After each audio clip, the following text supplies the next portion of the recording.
Hello guys, it's 23 seconds, the newest data pack for Netrunner. And who is this guy? Hello! It's Robert. I'm Robert. We're just keeping the rotation fresh around here. Tim's awfully busy these days, and you know what? I haven't heard from Robert in a long time about Netrunner. Yeah. Robert himself hasn't heard for a long time It was the from first, himself about first Netrunner. cycle of Netrunner was probably, no, maybe the second, I don't know. Well, we've been engaging in a lot of philosophical discussions about Netrunner because that's where Robert and I like to live. And so we thought, well, why not get you on some old school unboxing content and see how it's going. See what's going on in this future universe. So we're going to do it now. Now, unless I'm terribly power, it seems. Misinformed, which I may be, but I'm certain, I guess that doesn't really jive. I'm fairly certain that this is the first pack that Damon Stone has designed officially as lead of Netrunner. So now we can begin really judging him. So let's judge him mercilessly, shall we? Let's kick it off. Robert, I'll take this one. It's called System Outage. It is 1 credit. It's a current. Why don't they have backup generated? What's going on here? And it's not trash until another current is played or an agenda is scored. That's standard for all currents. Now here's the rub. So I play this. Whenever the corp draws 1 or more cards, you get it? I play it, and this is what happens. He or she loses 1 credit if it is not the first time he or she has drawn cards this turn. So basically what this says to me is the corp mandatory draws 1 card. Right. No penalty. Any draw that happens after that, 1 credit. Now, here's the interesting thing. It doesn't have to be the draw a card action, right? Because it says anytime the corp draws 1 or more cards. So I take that to mean like you play anonymous tip, those kinds of things. You also are losing 1 credit for that play. That's right. This is great, man. Yeah, you gotta assume. This is great. I mean, I can't. Or I have to assume. I can't. It's hard. This is a fundamental card. Yes, right? fundies, It's fundamentals. card draw, so right resources. Off the start, Damon making a strong play to me here, saying, Off the "Don't top. worry, Grandpa Wooly. We're still playing credits and drawing." First which card right on the box. It's really the first 2 actions. Yeah. The only 2 actions of the game that matter. That and running, of course. So this is great. I mean, this is a nice little Anarch tool. It plays into a lot of really interesting archetypes. So first of all, Anarchs are getting a lot of tools to trash cards out of the opponent's hand. We just saw that in the 6 of in Fear the Masses, which I believe is called Fear the Masses, which you make a run, you trash stuff off R&D. You're getting a lot of ways to trash from, there's not the Demolition Run actually is one from Nerve Agent, but there's also that new one that nobody's really playing that I'll think of later. Anyway, there's a lot of ways to trash out of HQ. And the problem with that is that the corp immediately is like, oh man, I gotta draw. Yeah. So if you can get them both ways, you can punish them on cards, and you can punish them on credits, then account siphoning and vamping. We could see a return some of those classic credit denial decks like Reyna, Which, etc. from what I hear, is what people are really clamoring for. Tell you what. Classic Netrunner. Classic Netrunner. Classic Netrunner. Classic Netrunner. Thanks, Damon. Don't we love the days of account siphon spin? You've already won us over, Damon. You won us And over. look at this snazzy new runner, though. Tell me about Null. Null, he's a whistleblower. Good. He's up to no good or trouble. Identity, natural, of course. He's a human, just a normal human. He's a human. Once per turn, when you encounter a piece of ice, you may trash 1 card from your grip. If you do, that ice has -2 strength for a remainder of this run, and he's a 45-15. It sounds super flexible to me. It's an absolutely incredible runner. Fundamentals here. Fundamentals. I mean, as a runner, you are inherently interested in manipulating either the strength of your icebreakers or the strength of your opponent's ice. Perfect. It's incredible, okay? So if you're drawing plenty of cards. Listen, this is just back to basics, guys. Classic you know what? Netrunner This right is here. useless unless you're making runs.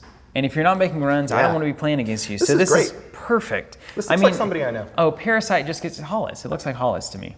To be quite fair, -2 strength for the remainder of this run, right? Like that so jacket. it's not the whole turn, so you can't do some of the more weirdly manipulative stuff, which is good. But it's like, hey man, you got a Parasite on this thing. But boom. it's a 2-for-1. Blow it up. 2 strength for 1 card. You got a Yogg out. Yeah. You got a 5 strength Koga. You can't Yogging deal around. with. Boom, Yogging -2, and you get to choose. It's not the first time you encounter. It's not anything. It's whenever you want it. -2 for the remainder of the run.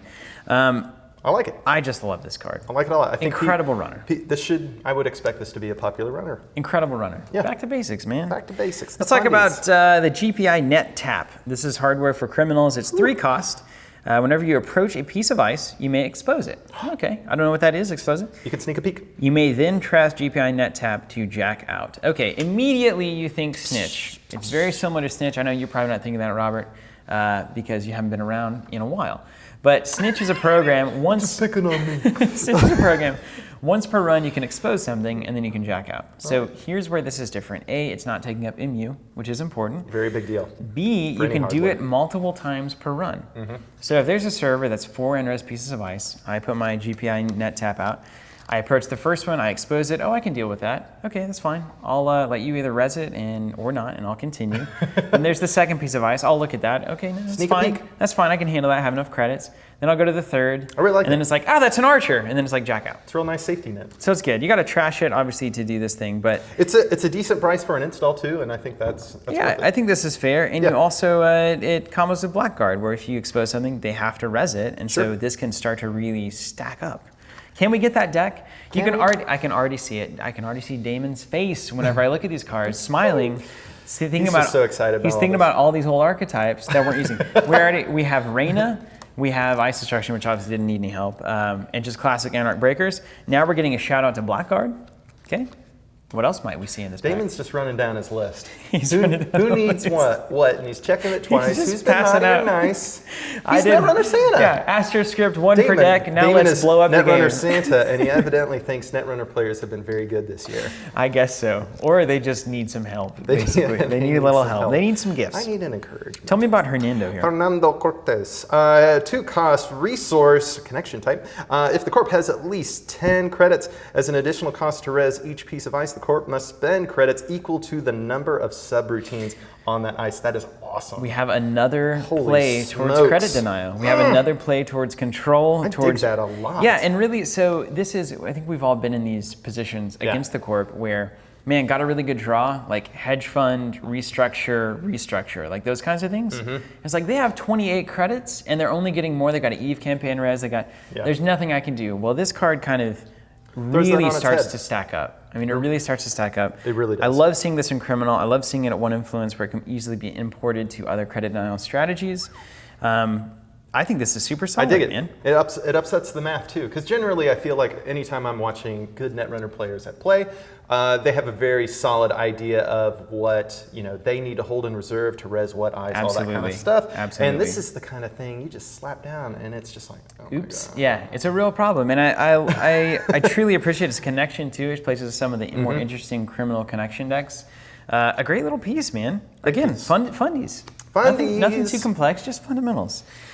Ooh, let's talk about Mirror.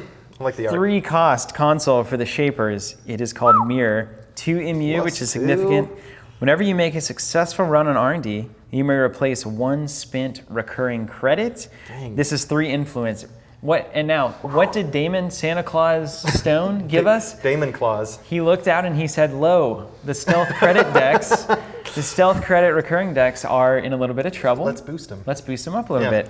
With a console, man, it's That's so awesome. cool. The flavor is cool. I dig that a lot. Now, remember, I don't believe this works for things like Ghost Runner because they're technically not recurring credits. They are credits to be used on stealth breakers, but they do not recur.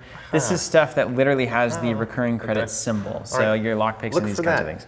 It's a Q. Man, and this actually makes those decks a little bit stronger. That's super sweet. Yeah, Robert, this is why this is great. I mean, This gets us back to decision-making Netrunner. That's right. Where it's like, oh man, how do you want to make this work? I need to get into HQ. R&D is weak right now. I can get into R&D without spending a stealth credit. I do that to reset the stealth credit I needed to now get into HQ. It's so good. Jackpot, you're already there. All right. And wait a minute, here we go. Oh my gosh. How am I supposed to pronounce that? Divey? Divey? Like a bar that you don't want to go to. Ah, nice. Or that you do, depending on who you are. Anyway, I would go to the bar. It costs 6 with one memory. Davey? Like Alex? Davey?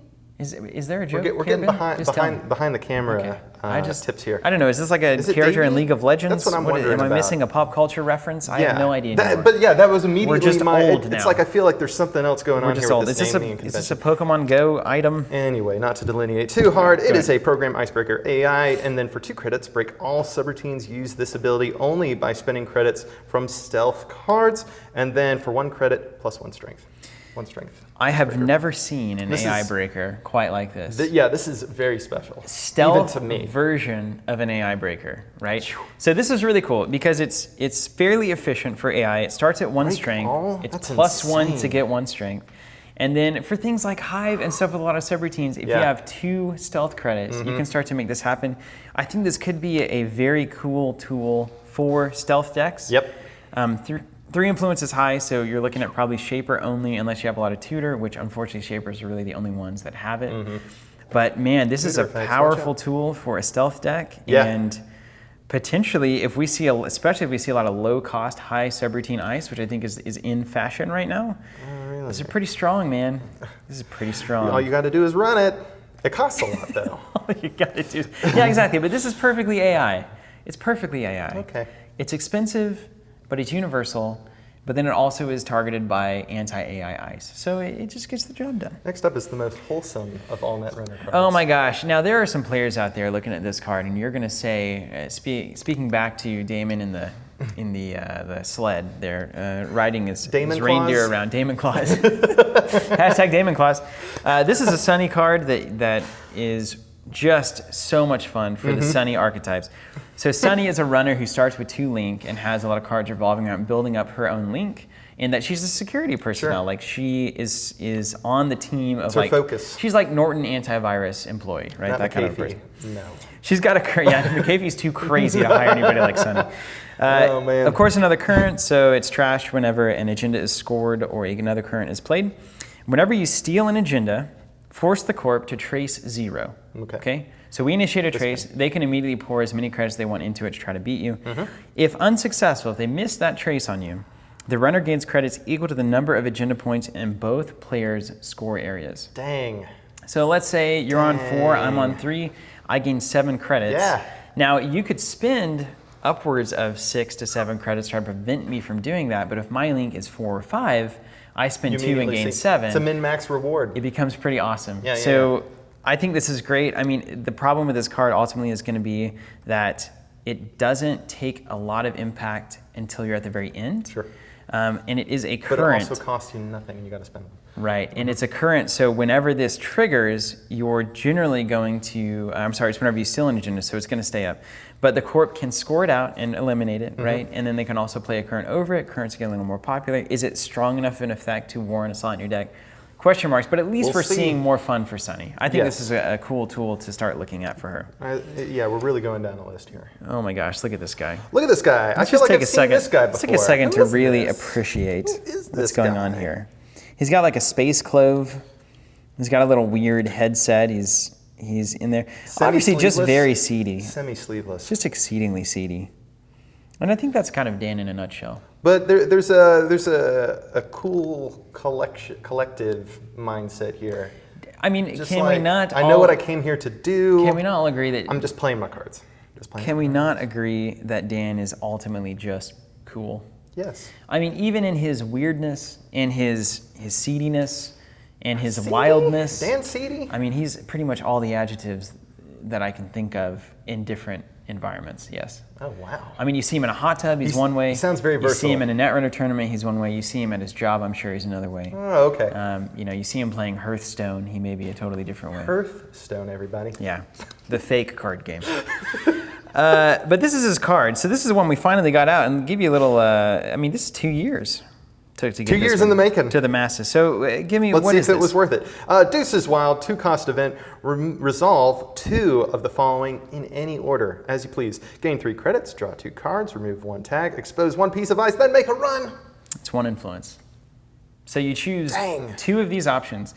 Now here's the thing. Obviously, I love Dan for this because he made This is a great versatile card. Probably that the most plays to fundamentals. It's the most. Again. It's the most vanilla championship card I've ever seen in my life. But look at this. We started off by saying playing classic Netrunner, and it's like this is it at every turn this so is it. far. This is everything that I want. It's just a better version of your action card, basically. I mean, it's just a better version. You can gain 3 credits instead of 1. You can gain 2 cards instead of 1. You can remove a tag for free, or I guess for 2, so that's not as good. But you can do both.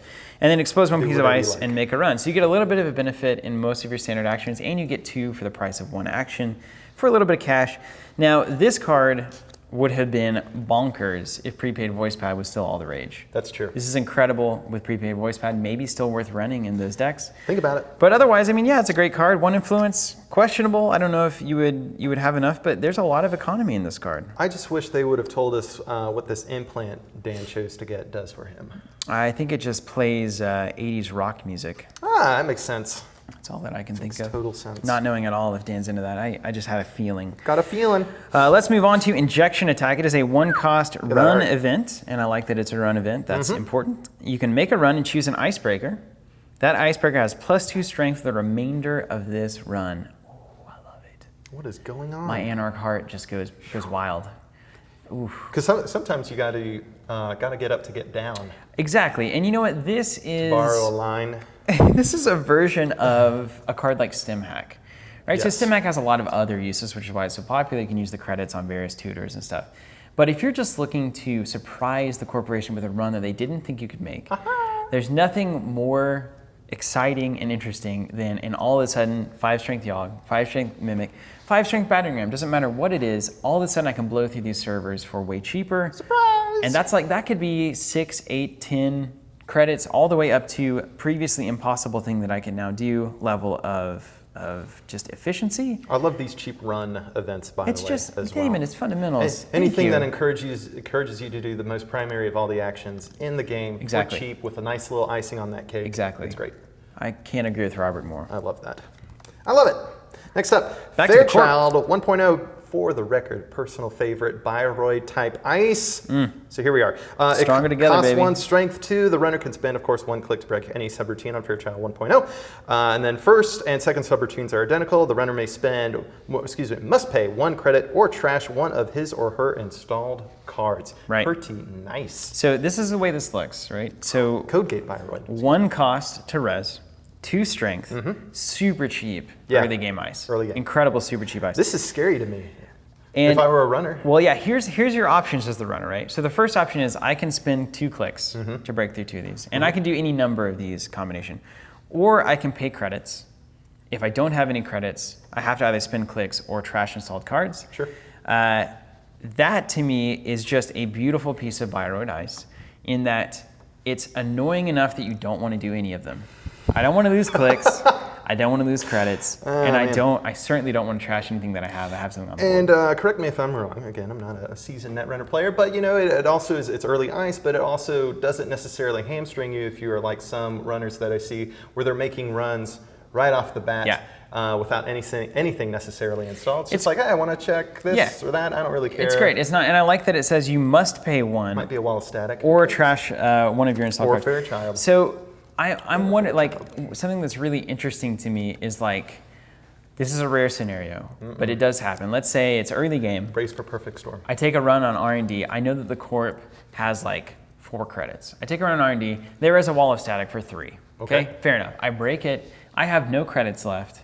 I have no clicks left at the end of the turn. They only have 1 credit. What could it be? What could it be? And they flip this thing up. It could be this. I can't pay credits, I can't pay clicks, and all of a sudden my corroder goes away. My babies. Or something. Yeah. So I think there's some good play, basically, opportunities for this card. Yeah. Any ice that's 1 strength or 1 credit to res is going to be awesome. Yeah, it allows you to, you know, be surprising to the runner. Easily exportable. It reminds me a lot of a pop-up window kind of situation. 1 influence. Cool. Nice. Very cool. Oh, Sherlock 2.0, the greatest art in this pack. Really playing the violin, are we? I just cannot believe it. Very It's like nice. the violin is now the Sherlock pipe from the first one because it's smoking. But look at this art. I would take this on a t-shirt and I would wear it forever. Very cool. Even has 2.0 on the elbow there. Yeah, Sherlock 2.0. It is Sentry, Bioroid, Tracer, 6 strength. 6 strength Sentry, always worth thinking about, especially now that David's on the most wanted list. The runner can spend 2 clicks to break up to 2 subroutines on Sherlock. This is always very powerful. You're going to take one of these subroutines. Likely to give the runner 1 tag one. Yep. We have 2 Trace 4s, and if they're successful, add 1 installed program to the bottom of the stack. Trace 4 is pretty beefy. That's really, really interesting. Yeah. And the corp gets to choose that. If successful, add 1 installed. So that's telling the corp to add it, which is incredibly powerful, and then give the runner 1 tag. So we saw Sherlock didn't see a whole lot of play. Correct. But you could click through it adequately. It costs a lot, and there was a trace involved. I think this is a much better shot at getting Sherlock to fire. Lessons have been learned. And I think this is a pretty scary piece of ice. It's a good, big piece of ice. And the art is fantastic. You're always going to take a tag pretty much whenever you hit this. Yeah. I like it. Just going to I add like them it a up. lot. Add Unless you want to spin your whole David through it, like no one's going to do that. And who's going to break a 6-string Sentry? What are you going to use? Yeah. What are you running going to Fairy use? again? Come on, guys. Just click through it. Let's click through it. Unless. Let's talk about this Hubu. Look at that art. Yeah, I don't know if my phonetic skills are just weak, but anyway, Hubu Research Facility, a zero-cost asset facility. The first time each turn you reveal a secretly spent credits, gain that many credits for trash cost. Thanks, Damon. 3 This is instants. also Damon Claus coming back on the side game, which Yeah, he no loves. kidding. The one thing we disagree on more than probably anything.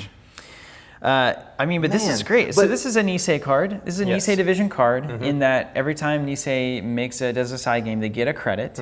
So now every time they get a side game, they get their money back and they get a credit. They're profiting off side games. Is that now. going to start influencing the angle of the curve that we're going to see more and more of? They're going to bid 2 every time, right? Right? But then if they're going to do that, then I'm going to bid. But then yeah, I mean, like it's the old over analysis conundrum here. Yeah. Of like, how far do you take? And I think this? Damon really loves that. Yeah, no, by the way. it is inherently fun, but of course, I've heard plenty of the objections to those side game kinds of things. But it's an interesting subset of Netrunner that has now become more interesting. It's somehow both fun and the least fun. Yeah. At the same time. I don't understand. I still don't understand how that's possible. But I think this is strong. I like it, but I hate it. This is the way assets have to be designed to be useful to a corp. This is pretty cool. 4 to trash, 0 to res. That's the right exchange for a minor effect on the game that you want decks to start using, and that'll do it. This will get them. Are you focused on that? Yes. Let's talk about Chrysalis. So this gets me into like Nisei Caprice territory. Chrysalis, on the other hand, is a 3-cost, 2-strength piece of ice. It's a Sentry. It is AP. If it's accessed from R&D, the runner must reveal it. So no matter how you look at this, aside from if it's in archives, you are going to have to deal with it. Because whenever the runner accesses it, you encounter it. And you ignore it from archives, which would be a bummer. It would be awesome in archives. But so like if I make an HQ poll and I reveal this piece of ice, I've got to encounter it right there, as if I had run against it. Can you imagine? Yeah, it's really annoying. Archangel has really, really hurt us many, many times as the runner. Simple effect, do 2 net damage. Just 2. 2 net damage, which is great. This is going back to the old school Jinteki way of playing. So Classic. again, Damon Claus passing it out to the net damage Jinteki deck that wants a new tool. Important to note, this is a 1 trash cost piece of ice. I was about to note that. The first time that we, I think, have seen this on a piece of ice that I am aware of, where the runner can actively trash ice that they access. So you take 2 net damage and pay 1 to trash it. I love it. Pretty cool. I think this is super strong. I mean, it's in the decks this is in. It's interesting. All right, next up, Georgia Emeliov? Emeliov? Okay. Emeliov. Emeliov? Okay. Russian. We're getting it. We're slowly getting there. A 1-cost upgrade. Sysop? Yeah. Sysop? All right, and it's 2 Systems, influence. is that systems operator? Ooh, it's gotta be. Is it? I wouldn't have thought I that. think so. That sounds both right and clever. Anyway, whenever the runner makes an unsuccessful run on the server, do 1 net damage, and then for 2 credits, you can move her to another server. Right, so you're going to be able to move, as you res, you're going to be able to move Georgia around and make sure that she is in the place where the runner's about to make a successful run. That's right. Now, you know what's interesting to me? If I there's some mind games you can play here, like I initiate a run over here, it's like, I'm going to move Georgia over, I'm going to let you deal with the first piece of ice, and you're going to decide, like, I'm telling you, I think it's going to be unsuccessful. And then you're like, is he bluffing? Or do I not have enough credits to pay for this? Like, is that kind of an exchange, which I think is really interesting. And of course, you can, right before that last week, you move her over and guarantee that you get the net damage. And I think most significantly, you can always move Georgia to another server so that she's never trashed. Keep that in mind. Wow, really up in the ante there. Yeah, There's a lot of versatility here. There's a lot that can be done here. A lot of versatility. Surprise versatility. All right, let's go to Watchdog. All right. Now, immediately right off the bat, we notice that there is a 0-cost to res, 4 to trash asset that has an interesting impact on the game, and I think this is how you have to design them, right? Very, very If this is 1 to trash, it doesn't matter. Doesn't if it's matter. 3 to res and 2 to trash, it doesn't matter. But when it's essentially free for the corp and, 100% free for the corp and a hefty price for the runner, then it's like, if the effect is like right down the line, now the runner has to make interesting choices. Do they go get the asset, or do they just deal with the I would effects? honestly hard choices. I love it. So Watchdog is an asset for NBN. It's 1 influence. The res cost of the first piece of ice you res each turn is lowered by 1 for each tag the runner has. Dang. A fantastic piece of tech for what is already the Tag Storm decks that we're seeing, and potentially future Tag Storm decks that are going to continue to lay in the tags. It's also a great hedge against, we've seen on the runner side of this pack, a couple of credit denial cards. That's right. Is Account Siphon going to come back into vogue? Well, let me tell you, tag me Account Siphon decks that have 16 tags and give you a free Heimdall res are no longer going to be pleased with that strategy. So it's a great hedge against all this stuff. It's just, I feel really good about this, man. Yeah, no, it's super clever. It does a very focused but large amount of work. Yeah, we've had some things like this that were just too specific, and this allows you to build the ice that you want to build, and then give you a benefit for tagging the runner. You look to see who will benefit. It makes a lot of sense, and I really like it. I really just like it. I also love the flavor text. Flavor text is nice. Next up, we have some hard-hitting news. It is 3-cost operation, terminal traded, and then after you resolve this operation, end your action phase. Now, this is a new thing in Netrunner 2. Is it? So it's basically like if you play it, your turn is over. Correct. So play it last. All right. Basically. Yeah, play it last. Play it last. Keep that in mind. Don't misplay. And then play only if the runner made a run during his or her last turn, and then trace 4. If successful, give the runner 4 tags. Amazing. Holy smokes. Okay, so let me... Jeez, NBN special report indeed. Next from NBN News Now. Somebody just got 4 tags. Let me tell you something interesting about this. So this is a parallel. Now, we were talking earlier... Is your money safe? We were talking earlier, Robert and I, about whether or not games should release cards that, just like technology in the real world, simply make better versions of pre-existing things. Things are advancing, right? So, like, is there a harm in having a Sure Gamble type card that is, if you have 4 credits, you gain, like, 10 credits? Sure. It's just a better Sure Gamble. Yeah, it's and better. should we Hands down continually better. see the evolution of the game in a technology like, you know, bow and arrow to musket kind of thing, Sure like we thing. talked about in the conversation thing? Now that's something to hash out in a different video, probably a different time. We're just talking about altogether. cards here. But this is so similar to C-Source. It's true. It's true. So It's C-Source very similar. is a 2-cost operation, trace 3, after the runner's made a run, give the runner 1 tag, period. So this is your trading... Pound for pound, this is better. It's essentially, Methinks. you're getting 4 tags instead of 1, but you can't do it and then do something else. Correct.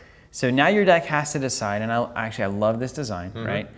I run C-Source if I need to tag and then immediately take advantage. Correct.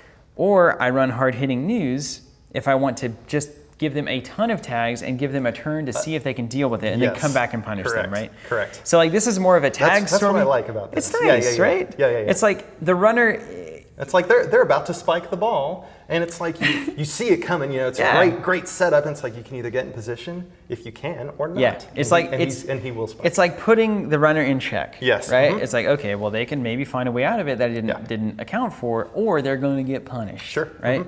Very smart. This is probably what C-Source should have looked like from the beginning, to be honest. a lot. But now C-Source has a different role than this card, and they're both relevant. So quite interesting. And then you have mid-seasons, which is a different style as well. A lot of interesting stuff happening here, guys. Very interesting. All right, let's look at a new NBN identity. What? Oh, no, can you not wait, guys? Personal favorite for Steven. What new yellow cards are going to make the game unfun this time around? Maybe this one? But now with AstroScript being nerfed, True. quite literally, just Heavy a bat nerfery. taken to it, as Nerf well as the world. as well as breaking news. That's right. NBN's feeling the burn here, which I'm happy about. Let's see if this new controlling the message ID is going to do something about it.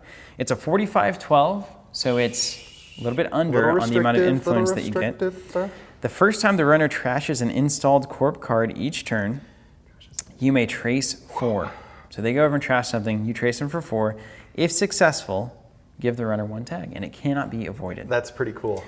Pretty cool. So this is, when I think about something like Gagarin, for instance, this is an ID that Wayland has, where you run, and to order to access a server, essentially usually to trash something, you have to pay an extra credit. So it's a disincentive to do that. Now this is, man, if I go over and trash something, I'm gonna have to deal with essentially a tag. Sure. And then I'm gonna have to spend an action and 2 credits to shake that tag. So is the cost of trashing that card worth 2 actions, 2 credits, and whatever it takes to trash it in credits, right? it becomes obvious that you can't trash stuff anymore. Not worth it. And then it's like, well, maybe I should just take the tags and then see how that plays out. But then what if they have that lower the res cost of everything? Things are really starting to add up. It's a very serious tag storm ambient identity. I don't think we've seen anything so deliberately looking to give Focused. tags to the runner. And then you have that where sync is kind of a different version of this, where it can make tags harder to shake. So maybe it runs hard-hitting news better than this, but this runs the assets better. Just more options, man. Yeah. I think this is fine to put in the pool. Things are really adding up. Kind of cool, man. That's all I'm thinking. But unfortunately, more and more assets, which have a bad association with the game because it has turned into a bit of a degenerate asset spammy kind of playstyle. Will this help or hurt that? I report, you decide. Suitable for Dude, speaking of, we've got crisis management. Crisis management. And speaking of crisis management, we turn the AC off whenever we record these videos to limit the noise. Oh my gosh, it's so hot in here. Yeah, so the we do it for humidity you. just immediately spikes It's and disastrously a little hot. muggy. But anywho, crisis management, 3 cost, 1 point, agenda, security. If the runner is tagged, crisis management gains, quote, when your turn begins, do 1 meat damage. 1 meat damage, bam! Right It's so good for Argus. This is great. This is a great little agenda. There's a card coming up that makes it particularly good, but if the runner's tagged, and a lot of times against Argus, you just tag up and just play your Plascretes. When your turn begins, doing meat damage is an excellent thing. I love the effect. Moreover, I dig the flavor text and art combo on this card considerably. So, and when your turn begins is on the corpse kudos. turn. Yes. Right? So this is when the corpse turn begins, they take a meat damage. That means that the runner has 4 cards in hand. They lose 1, boom, scorch him. Boom, scorch him, Robert. Boom, just scorch. It's unbelievable. I mean, it's really good. So I think this is great, and I like there seems to be 2 big Wayland styles that are trying to come out. One is essentially Blue Sun, big O agendas, a lot of times paired with punitive and those kinds of effects. So you have that. The other one is piddly little agendas throughout the entire game, trying to catch the runner and shoot them at the right moment, right? And I think this is a really good agenda for that secondary play style. Cool. Gnarly. Going along with it. I dig that card. Going along with it. Yeah, here it is. Now wait, I will say also, from what I've seen of the stuff that Damon's designed, he is taking Wayland in an awesome direction, which is literally what we've always expected from Wayland. It's not this advanceable space ice stuff, which is fine. So buy the stock? But it's just like, don't mess with Wayland because they shoot you. Yeah. They're so big, they just don't care, right? And you guys have seen Alien. we're starting to actually see that now, and I think that's cool. And we saw like the big boom card that's coming out, all this kind of stuff. It's terrifying. But here we go, stock buyback, a beautifully Wayland card. 1 cost operation, it is a transaction, of course at Wayland, look out. Terminal, after you resolve this operation card in your action phase, so play it last, gain 3 credits for each agenda in the runner's score area. Each agenda, cool. Not each agenda point, each agenda. Each individual so card. This can get crazy, especially if there's 0 point agendas and stuff that's acting as agendas and weird stuff in there. Let's say there's 7 agendas in the runner's score area, and let's say they have 5 points, right? Let's say there's some weird stuff going on. Are you kidding me? Times 3. That's 21 credits. Yeah. Let's say there's 4 agendas in there. Let's say that I'm running all 1-pointers in my Wayland deck. They capture 4. I just made $12. There's a fortune to be made. I guess 11. There's a fortune. There's a fortune to be made, and this slots so specifically into a Wayland deck archetype that needed this kind of boost You still economy. made 12, but you netted 11. This might single-handedly pull that Wayland archetype out of the water. It's very scary. Watch out. I'm just telling you. And then the final card, Sandberg, 0 cost asset for trash. Woo. And then reading, if you have at least 10 credits, each piece of ice has +1 strength for every 5 in your credit pool. And truly, money is power. 0 cost for to trash. Right? Aren't we seeing a formula here? We are seeing We're a seeing formula a formula here. Oh, let them have assets. This makes me think of how. Let them have assets. Yeah, I think it's maybe supposed to. Money is power is the thing. I'm sure there's a Sandberg reference that I'm missing. There's always but reference. let's say, understand that. dude, let's say I have 30 credits in my credit pool. That means that every piece of ice is +6 strength. Am I reading that right? So yes. It's really saying every 5 credits is a strength earned. That's insane. So, paraphrase Ben Franklin there. That's insane. Benny Franklin. This is what Glacier, Glacier just had a spasm. It's true. This is going to be potentially super scary. Imagine Blue Sun Maybe now with you this. have to run account siphon. Imagine I gotta get your credits down. Credit denial, and then I'm sure we've seen cards come out later in the cycle that punish the core for having a lot of credits. It's true. So now we got all sorts of mind games. It's a whole new kind of game. It's like how much you saving, how much you banking. You're going to be hurt Guys, or rewarded for it. It's I'm really just gonna, cool. I'm gonna tip my hat to Damon here. All right. You're not wearing. No, I'm not. There's no. He's not wearing a hat. I'm a huge Lucas fan as well. I think Lucas did a great conservative job with the game. Basically, Lucas's job was to take the game of Netrunner, which existed previous to FFG picking it up. Yeah. It was a fantastic game. Add to it in a way that supplements it and makes it more appealing. For the love of God, don't break it. Yeah. Right?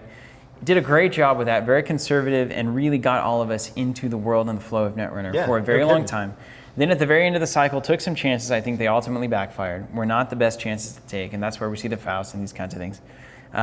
And I don't know, maybe Damon was the guy who said, hey, we should do this, because he was kind of into those ideas. I don't know the politics of it. It's a turn of the page here. But all that I know is that this is the first that I've seen that is officially Damon Stone on lead design, and all of these cards are so back to basics and so exciting for me that I literally, during this unboxing, was thinking about different decks that I wanted to build. It's back on fire, man. So, hats off, Mr. Stone. Hopefully there's more good stuff coming, and I think that that's undoubtedly the case. If you want to see more of this kind of content, well, we're going to do it anyway, so you don't have to do anything. But we sure do appreciate all of your business and support, especially as a Covenant subscriber. We'll send you all of the data packs as they come out, which is super handy. You don't have to worry about anything. Then you watch the unboxing with us, and it's like, oh, look. Hey, look at these We're guys. a little Covenant family. We also have data tokens, of course, and those are far and away my favorite tokens to use in the game. Really? Shameless self-promotion. I like using the adventure tokens personally. Thank you guys for watching. Hope you enjoyed it. We'll see you on the next video. Take care.